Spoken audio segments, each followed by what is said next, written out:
here yesterday evening, and we were talking about a number of things as it relates to our culture and our history. We sort of kind of wrapping things around so that we can understand who we are as a people. And we touched on a lot of subjects. But this evening, what I want to do, my main piece that I want to do this evening, Dr. Balmer brilliantly showed you the opposite. He spoke of Aten, he spoke of Akhenaten, Amenhotep, he spoke about the 18th dynasty, he spoke about a number of things, and he went into Scripture, and he began to show you the Scripture that we have been exposed to is literally, as you saw, the Scripture that we wrote, they stole. They being those who would wish to oppress us, and I want to use those terms so that we can, in a universal way, understand what it is that going forward as a people. I want to repeat what I normally always talk about, because we as a people, the greatest enemy of the human family, the greatest the greatest problem on the planet is the problem of ignorance. The problem we face is not the color of someone's skin, it's not their culture, it is ignorance. It just so happens that peoples of Eurasian descent are some of the most ignorant people that are on the planet for their perceptions. Everyone is afraid to return back to that blackness, to embrace who they really and truly are. Africa has been denigrated. The African continent, the home for all human families, has been denigrated. So therefore, when folk come in and out and experience their life, the last thing they want to do is to identify with something that has been so denigrated. And those who wish to denigrate it know what they're doing when they do it. But for those who have been the gatekeepers of the knowledge and the wisdom, and to do that, I would just go through, like you should go through a libation, and you could go through those who made it possible to make this possible. And we wouldn't have made it without them. And it's upon their shoulders that we sit or stand. If you see me, it's because I am being hoisted by the memory of Professor John Henry Clark and Dr. Chancellor Williams. And a sister we don't call too much on, but we all should know this sister's name. Her name was Dr. Shashi Charlotte McIntyre. And if you don't know her, you need to Google her. Because there are so many people who have done so much for us. And they remain invisible to us, but they are visible to us. And I always like to thank those who have come before us, because I am because they are, since they are, therefore I am. And it's important as a people that we understand this, and we bring this in and really move forward with our babies, with our children. We have every right to have faith. To be human is to have faith. I don't trust you to tell me that. Because you're ready to take me off the precipice. No, come on, man, let's go. You see that? Oh, no, come on, man, we'll make it. No, don't take that. Come on, be fearless. No, you crazy. Now, if someone came to me with a plan on how to do it, that'd be great. Because that is someone who may have fear, but have the courage to make the job get done, but know how to do it a better way than jumping off the precipice. So it's all right to have fear, but you have no right not to have courage. And for those who have come before us and have done the things they've done and shown that sheer, raw courage, we have no right to stop now. So what I'd like to do this evening is I would like to go through a process of showing us how we can put this in the curriculum. I just want to go directly into the curriculum. A curriculum to me is like a roadmap. A roadmap that, if you lay it out properly, then you will never have to worry about, because honestly, I plan on living a very long life, a long, happy, healthy life. I'm going to live a long time. I don't have no attraction, although I am ready to do what needs to be done. I enjoy life. So what I'm saying to you is not because I see something happening or wish something is happening, but I may not get where I see myself as a relationship of the curriculum and the school that we need. I may not live that long. It may be in 200 years that it's there. I don't know. But I don't care. Because if you lay out a proper roadmap, the ones that come behind us can pick up the roadmap. It's like if we were going to San Diego, and we set out on a road with a really good roadmap, and there were other people in the car with us. And let's just say, creator forbid, something occurred to us that we were not able to continue the journey. If the roadmap is good enough, the others that were in the car can pick up the trip and end up in San Diego. But if you don't have a good roadmap, you can get lost. So a curriculum is like a roadmap that takes you through a journey heading towards someplace that allows you to understand certain things. Here's what we need to do, from my perspective. Among many things, this is a possible potential. For our young people, we need to implement a course of study that will allow them to study the principles of the science. When you talk about Atum, when Dr. Balmer talks about Aten, he's talking about the power and the majesty of the sun. Our ancestors were in love with the sun because that's like a child being in love with his or her parents, because we are not earthlings, we're starlings. This is science now. I'm not speaking high-polluting magic or whatever we want to call it. I am talking about each and every one of us is bits and pieces of starlight encased in this body that is trying to get back home like Dorothy in The Wizard of Oz. And so in studying the sun, you see, there's a Japanese brother, his name is Michio Kaku, Dr. Michio Kaku. He wrote a book called Hyperspace. He wrote a number of books, but I'm going to highlight Hyperspace. You have one? Parallel universes or something like that?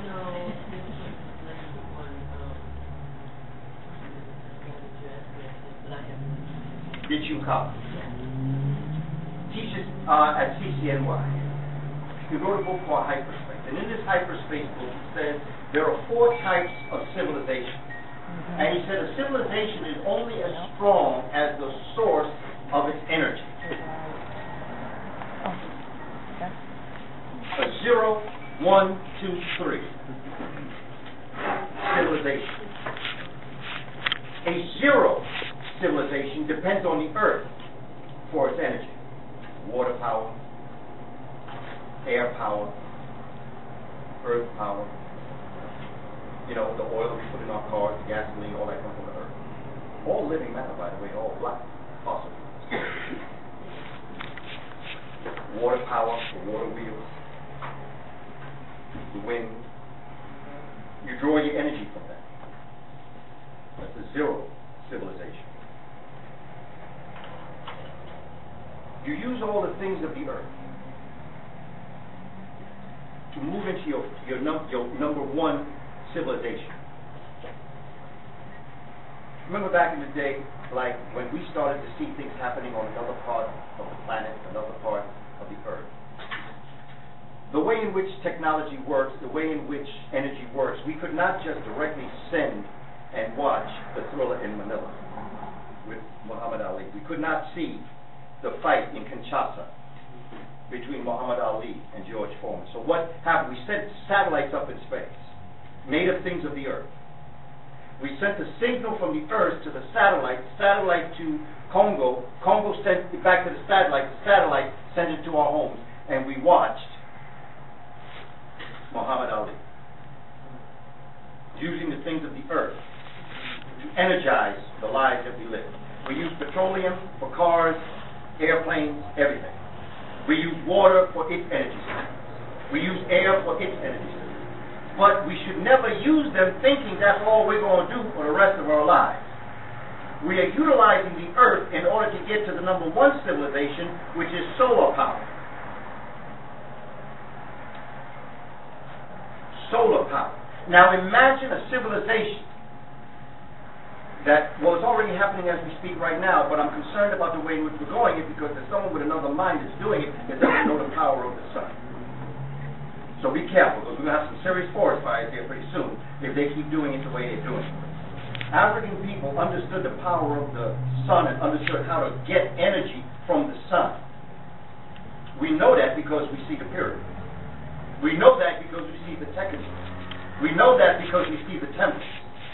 That is physical evidence that they understood solar power. And in this, they created scientific treaties in honor of the sun. This evening, I'd like to go over one of those treaties. And I'd like us to see how we can adapt this into the curriculum to teach our children about solar power and always be trying to get them to study the technology of the sun. You use the sun for solar power. And you use the sun so well that pretty soon you use the sun as a satellite. And when you use the satellite, you see the fight in Congo. But the reason why we use the sun is because we're trying to get to galactic energy. Now this is where every human being, check this out now, our sun is a small to mediocre star. Now what happens when you get, and they say, they don't know this, but they say, but let's play around with it. They say that you can fit 1 million Earths in our sun. That's how big the sun is. Although it's a gas giant, but let's just say. Now suppose I should present to you a concept. I just want you to think about this. Suppose I should present an idea to you that would tell you that I know of a sun that you would be able to fit 200 million of our suns in.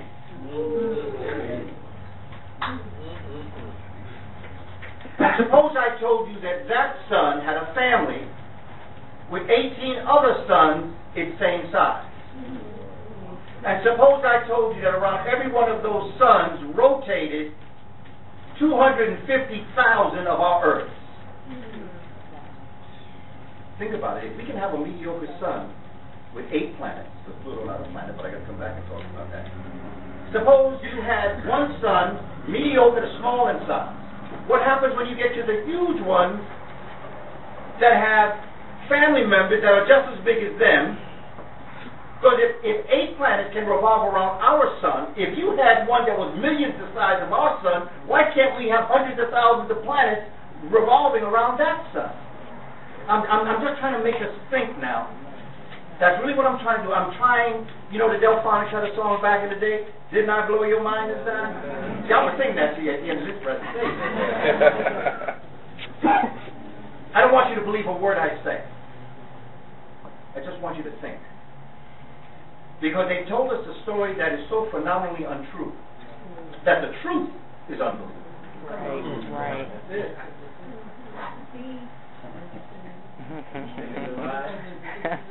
We have to get to that point, brothers and sisters. Imagine a galactic energy system where each and every one of us had our own sun for energy. I just want you to think now. Imagine. Here we are running out here at the gasoline station, put something in our car. And even on the solar energy, we're all depending on that one sun. Imagine if each and every one of us had our own sun the way we have satellites on top of our house. We could draw from our own sun, our own planet. That's galactic power, and that's the number 2 type of civilization. But, as our genius young people would do, they would learn how to take that number 2 civilization to a 3 civilization, and that's when you get into cosmic energy. And what happens when each and every one of us has our own galaxy of suns to draw from? What I'm telling you is possible. Because if the 0 one is possible, the 3 is possible. All you're doing by geometric progression is moving your thoughts to the next level. Right. It's not phenomenal. It's not out of this world. But you see, when we find out that solar power is free, because that's what Aten was saying. That's what Akhenaten was saying. Akhenaten was saying, look, you don't have to go to the priest to perform this. We're going to draw from a universal power that we all are impressed. It makes no difference how much money you got or where you're going. We have a creator that looks upon on each of us every day in every way, and no matter how it is, you are a child of the sun. And that's what the Op-10 text is saying. I'm saying we need to forget about public school system.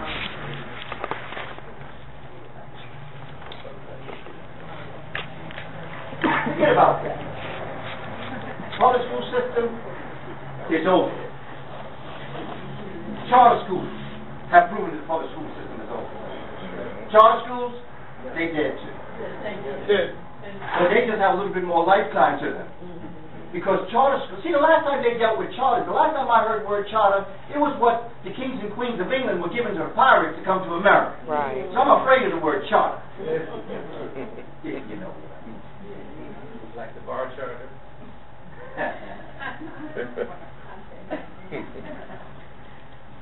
So, see, they're trying to privatize it. And in private schemes, the public cannot sell to the private. But the public can sidestep into state, and the state can sell it to the private. And so they're after privatization, but privatization is not working. It cannot work because private is always motivated by profit. And the bottom line is that once it gets to a certain point, those who are teaching in more challenging schools obviously are going to want to make more money. And the private organizations are now going to be willing to do that. You can see it happening all around as it relates to the prison-industrial complex. Now, that's the problem with the privatization of the prisons. Because in prisons that are more challenging, people want to get paid more money because their life is more on the line. Private is about profit. You ain't getting paid more money. And so, therefore, I'm not going to do my job. In fact, I might plot for a breakout just so you messing with me. I'll mess with you. I'll let that brother out.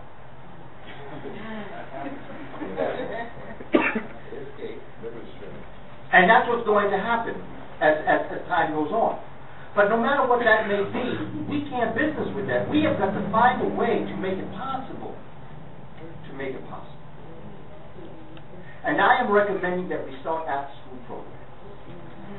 That's real. They already exist, and it can be done. And I am not here to tell you what we can do. I'm here to tell you I'm willing to come back and help you do it. I ain't here pontificating this. I ain't here for a concert. This ain't 2 hours. This is eternity. I have an idea how we can do this. An idea. Not the idea. There are many ideas. But I have an idea how this can happen. My life has been spent towards curriculum development and staff development. Writing the curriculum and then going into schools to demonstrate to teachers, community members, how to teach. We need to develop an understanding of how we can put these types of things together. I want to show you something that I think is very important. And because I have so many different things here, brothers and sisters, I can never really truly show you certain things that I'd like. But I'd like to show you a study. For years, I've been going into schools telling people the role that culture plays in the education of children, that it makes a difference in children's lives if they're exposed to their culture, if they know who they are. I've been saying this works. And every time somebody says something to me, they always say like this when they want to drop it down like this. They say, well, where's your hard data? Where is your study? Now, this is the study. It was done in Chicago, headed by a brother by the name of Jelani Mandari. And he put together a study that showed the relationship of racial identity and self-esteem. He went into a 7th, 8th grade bridge class. He had his target audience and he had his control group. And what he came to understand as it relates to is there a light that can be kicked? So that can you see this?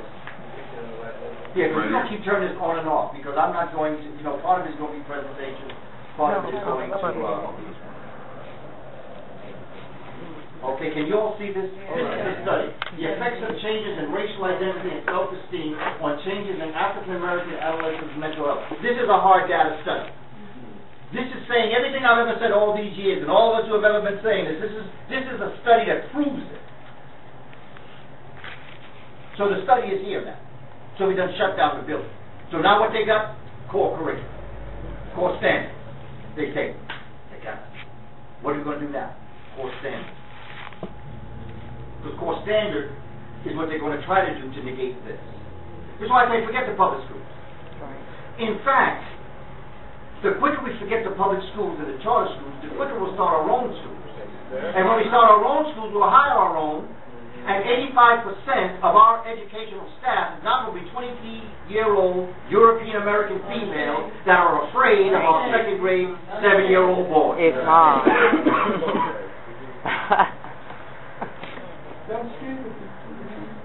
I said, well, what grade do you teach? Second grade.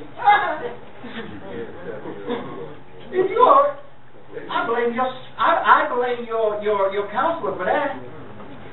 Why would your counselor tell you to become a teacher if you're scared of the children that you teach?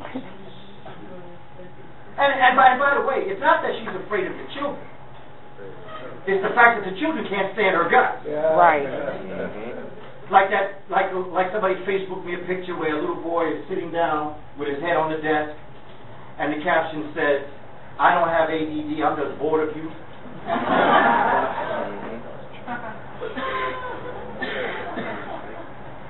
Here's what's important about this study, just to cut around. Here's what's important about this study. It separates the role of cultural identity from self-esteem. That becomes very important. I'll give you an example of what I'm talking about. I have a classroom of 30 students. There were 2 students in that classroom that were born with a sense of self-esteem. These students don't even need a teacher. All they need is direction. These individuals are going to be successful in life no matter what happens. I can see it. Everything they do well. Everything they do in a way, and we've all had them, we know them, they're in our community. They're in this room. We've had these folks that have been born with this. Culture doesn't play a part as it relates to that self-esteem, so to speak. It's just something that's inside of them as it relates to them as an individual. But I have 28 other students that don't feel that way. That this society has had an impact on putting them down. It has had an impact on making them feel that they're primitive and that they have not done anything. And here I am, the white master, coming to teach you and bring you out of your darkness. I'm your Savior. 28 of them believe that. What this study does is that it shows that if you introduce cultural education into the classroom, all 30 students would be successful.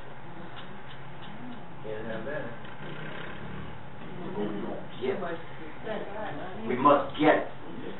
And we have to understand this.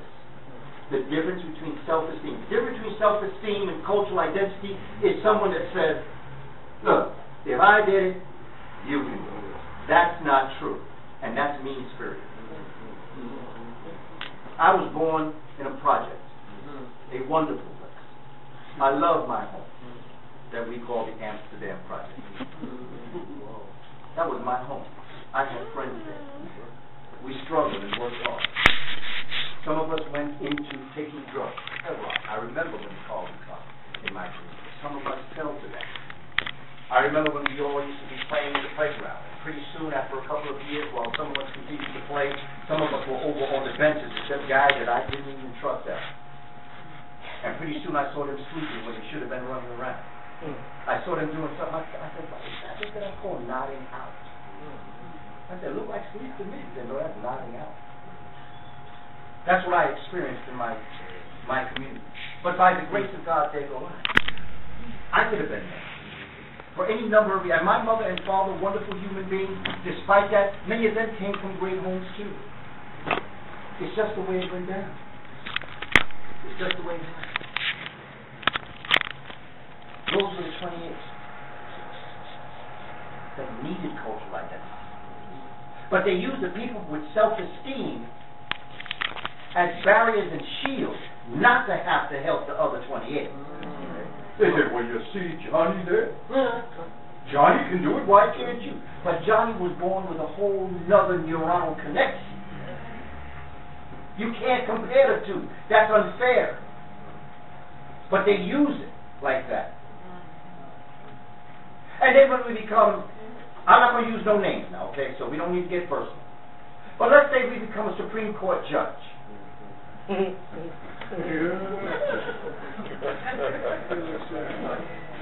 No, I ain't saying no name. But I'm just saying become a Supreme Court judge, and we then say, well, I did it. Why can't they? Well, sir, there was something in you that you had that allowed you to be able to manipulate your life to take you where you needed to go that so many of us may not have. But there are other things that you could do for us that we would feel that way about ourselves. It just introduced to who we were. We all are different by matter of degrees. And what this study shows is that, yes, you do have self-esteem, and self-esteem does lead many times to academic excellence and emotional stability. But for some of the students who come from situations that have nothing to do with the dynamic that you say make somebody inferior or can't learn or can't study, we need to get cultural identity to them, and they will do. And this study proves that when they were exposed to their culture, their self-esteem went up, their academic scores went up, and everything went pretty good. Now, I want to do a sidebar here, because I want to be careful, because I really do think that some students who do well in this system aren't that intelligent at all. They're able to buy into a lot. Because when you do well on the test, it only means that you've done well being ignorant. But to play the game, okay, to play the game, I'm there, and I'm willing to go there. So that's one of the studies. I want to show you another study. That is the other piece. That is the role that parents play in the education of our children. The parental racial socialization as a moderator, I call it facilitator, of the effects of racial discrimination on educational success among African American adolescents. This study was done and showed the dramatic results when parents were part of the educational process of their children.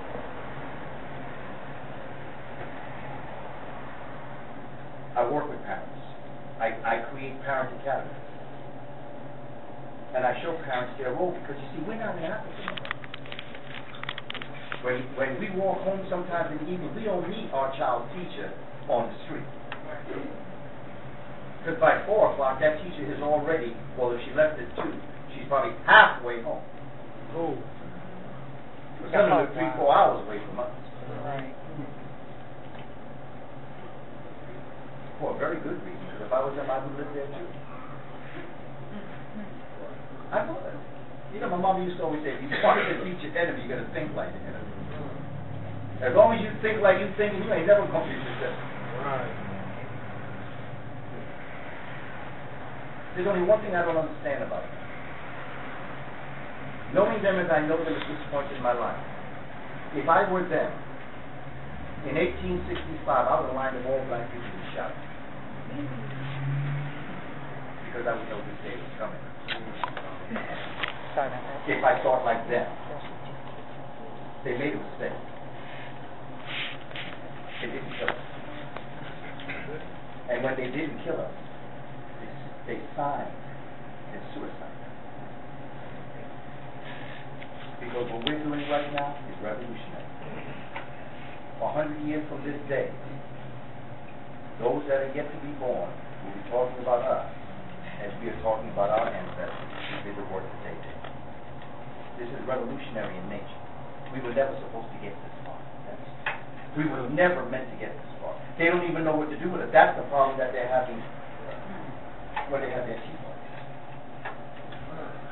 They don't know what to do with it.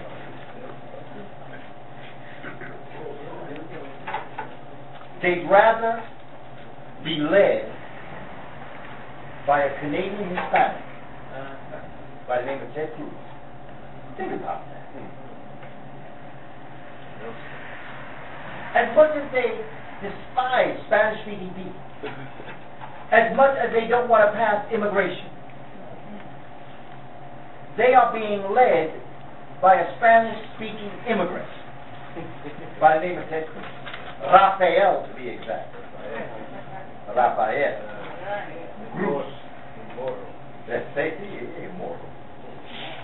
Cuba. He's the greatest blessing we ever had. See, when you look at it from your enemy's perspective, he's taking them off a cliff. But this study shows the role of parents and the importance of understanding parents and the role that parents play. And in our culture, there's a role that parents play and there's a role that teachers play. We don't cross lanes. As a parent and as a teacher, I understand this. When I used to go to my children's open school night, parent night, I never let my teachers know I was a teacher. In fact, I used to go to meetings at a time that I was an assistant principal. Never let them know that I was an assistant principal. And that if you were in my school, you'd be doing what I was telling you to do. Because if I ever did that, they would talk to me like an educator. And I didn't want them to talk to me like an educator. I wanted them to talk to me like a parent. Because every other word come out their mouth, they would say, well, you know what I'm talking about. No, talk to me like a parent, like I don't know what you're talking about. Because that's going to tell me what type of teacher my child has. Make sense? There's a distinct role that parents play at the home to support what's happening in the classroom. There's a distinct role. Teachers don't do what parents do, parents don't do what teachers do. But together we mold that young person into the productive citizen that we wish them to be for the planet Earth and for the cosmic reality. Together we do. And this is what I attempt to do when I go. Right now, brothers and sisters, you have a street that I visited today. I didn't get to do all the things I wanted to do, but I'm not going to not tell you that the Marcus Garvey School is one of the finest institutions I have ever seen. You better support that institution.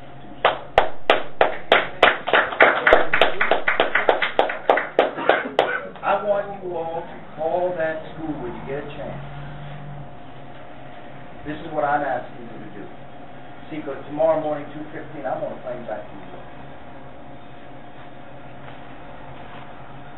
So it's important that whatever happens, something's going to happen after I'm in New York.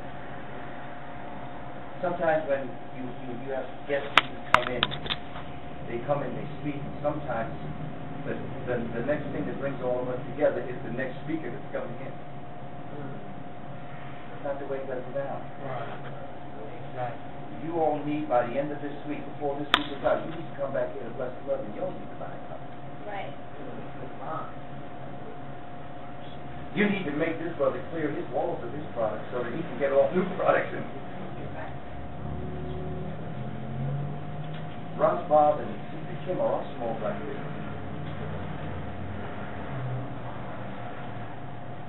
I said last night, I say it again, you all need to become like the patch people. Your family needs to know you're the patch people. Anytime they come in, they always give you a patch.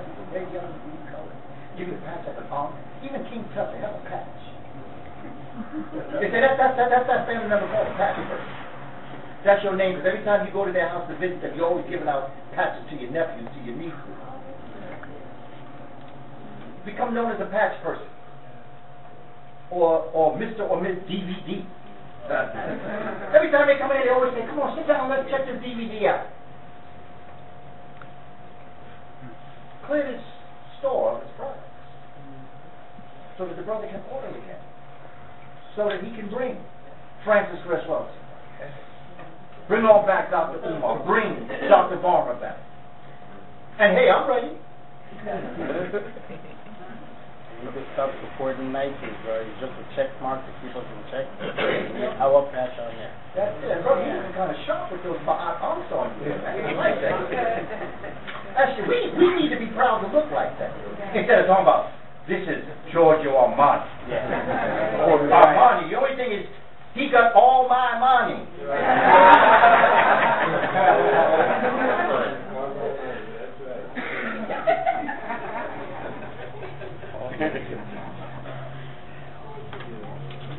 We need to be proud to be us.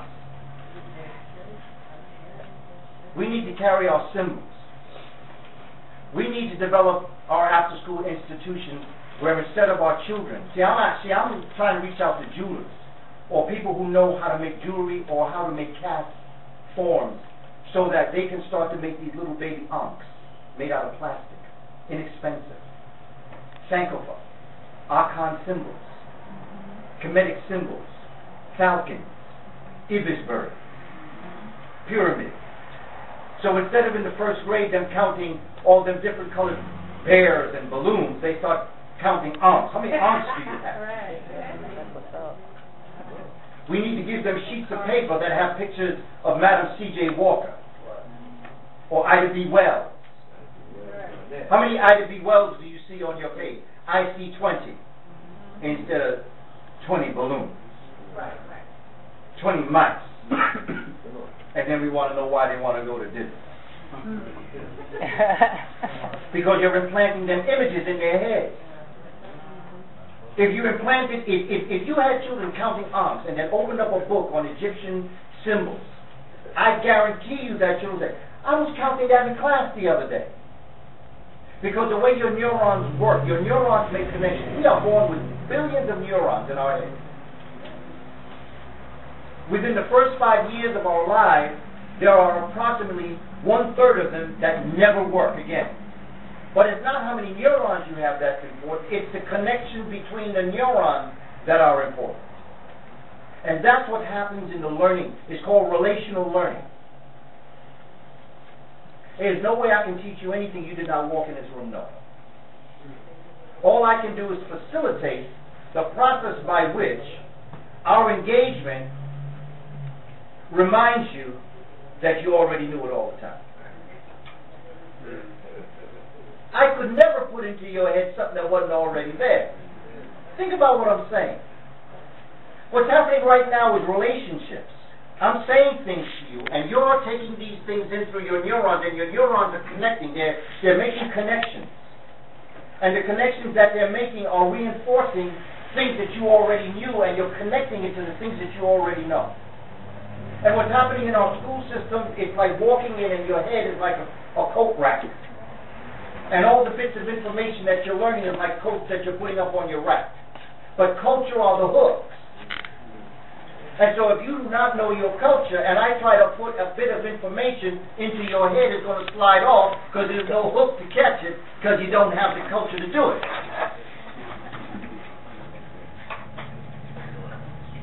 And the same is true for all the things that we learn in all the subjects that we learn. This is how it happens. This is how learning occurs. It's called relational learning.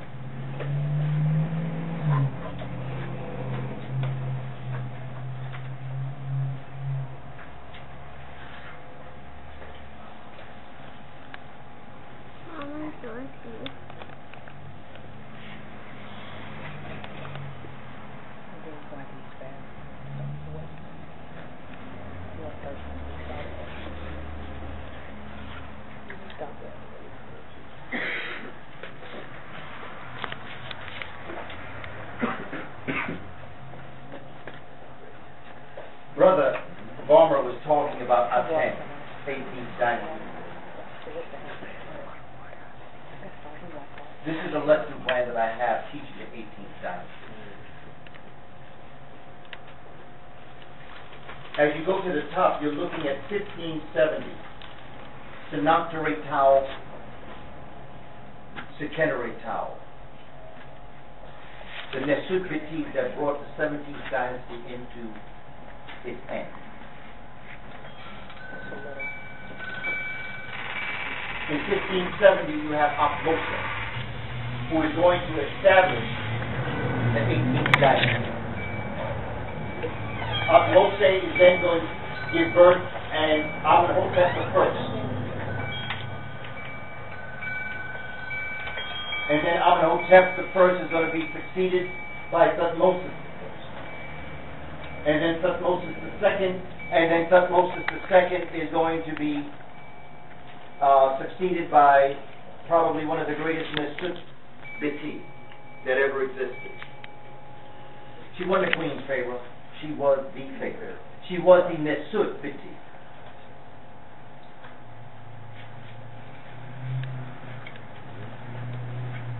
It's just like if you had, let's say, Hillary Clinton become becomes President of the United States. She's not a woman president, she is the president. It's a title.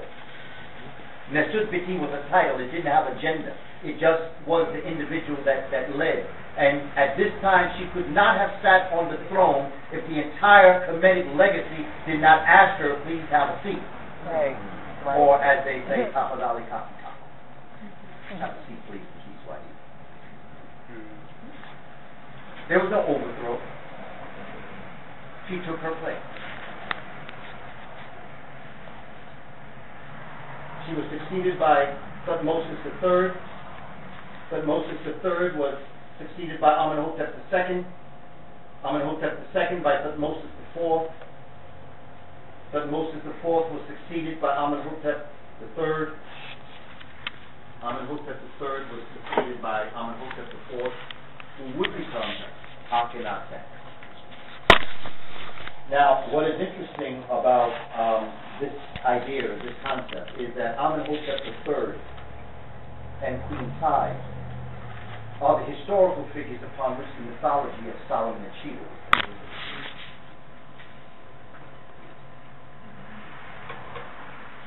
Queen Tai and Amenhotep III are the historical figures upon who Romeo and Juliet was in Shakespeare's mind. And Amenhotep III and Queen Tai are the image and the likeness of what the play called Aida was built upon. This is the love affair between Africans of the South with Africans of the North, and they married together in order to bridge together kingdoms so they could chase out, as Bob Marley say, the crazy boy.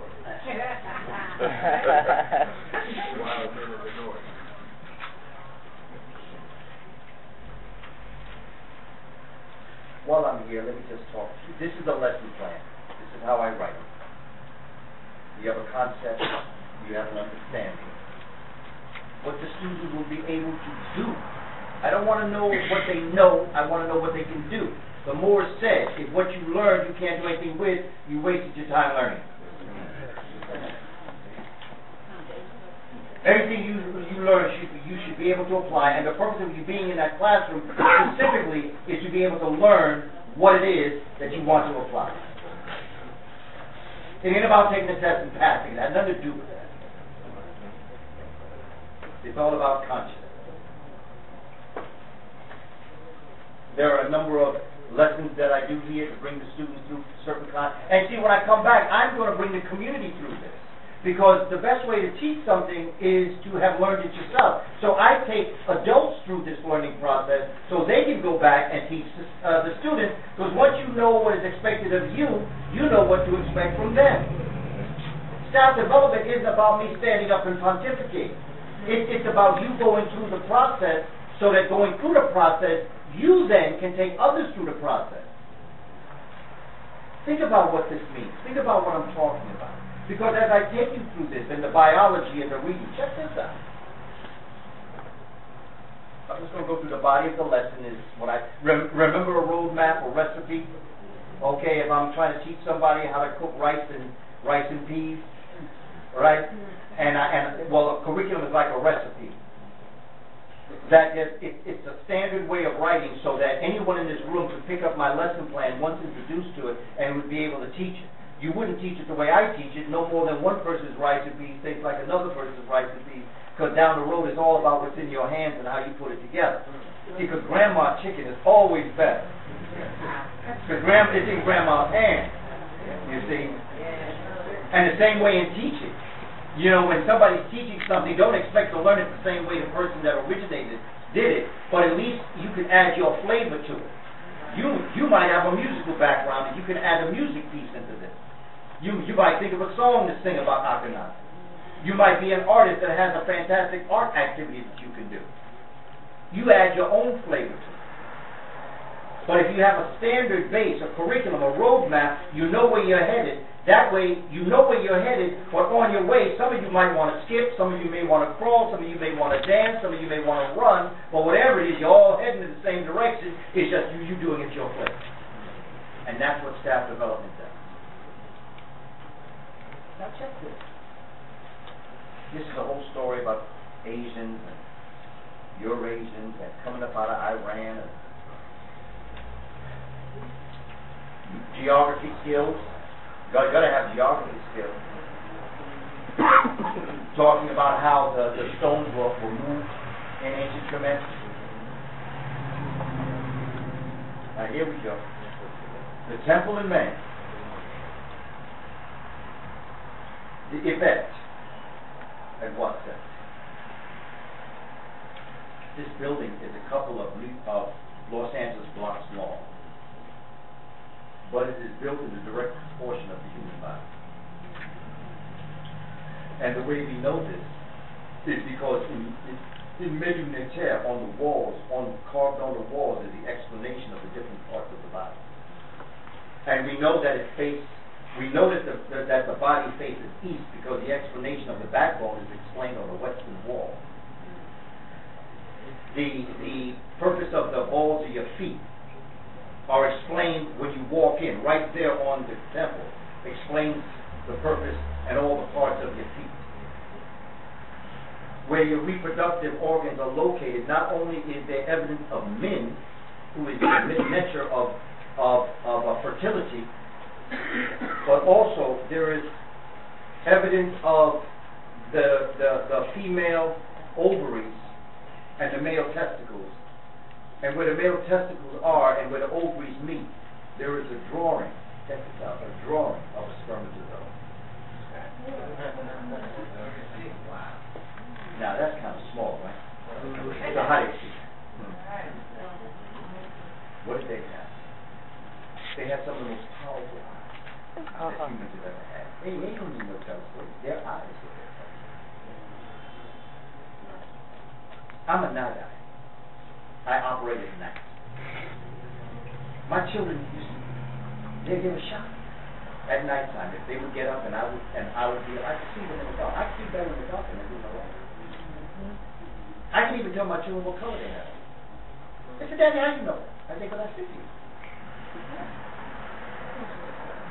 I come from a long line of males in my family. My daddy from Tuskegee, Alabama. He's a night owl. My grandfather, his father, worked on a railroad at night. I operate at night. Because of my job, I used to work during the day. And then I would wake up at 3:45 for my work day. I now go to bed at 3:45. I operate at night. My biorhythm is night. Not everybody's like that. And it's not a matter of good or bad, better or worse. It's just a matter I operate. My biorhythm is at night. That's just how I operate. And right now I'm in heaven. because since I have graduated, some people call it retirement. But since I'm in this position, I make my own days now. And so if I say I want to go to bed at 3:45, I go to bed at 3:45. You see, the power of retirement is not that you stop working. It's just that you demand on yourself when you want to work. So I'm still doing all the things that I've always done, but I'm just doing it at my biorhythmic time.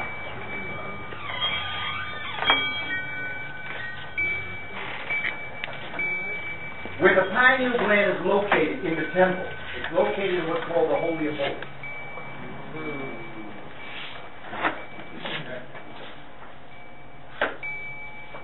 Now, mind you, this is a couple of blocks long in a city street. So they were able to take blocks and condense it into the canon of a human being, knowing exactly where to draw that. You know, in your throat, you have a place that's like it opens and closes, where you breathe or where you chew and swallow, and sometimes you choke and you say it went down the wrong pipe. Okay, the epiglottis. Okay, when you get to the part in the temple where it's the epiglottis, you can only open the door one way. You can't open it both ways, both times. You either open it this way or you open it that way, and that shows you that they understood the role of the epiglottis in your throat. People that look like you did.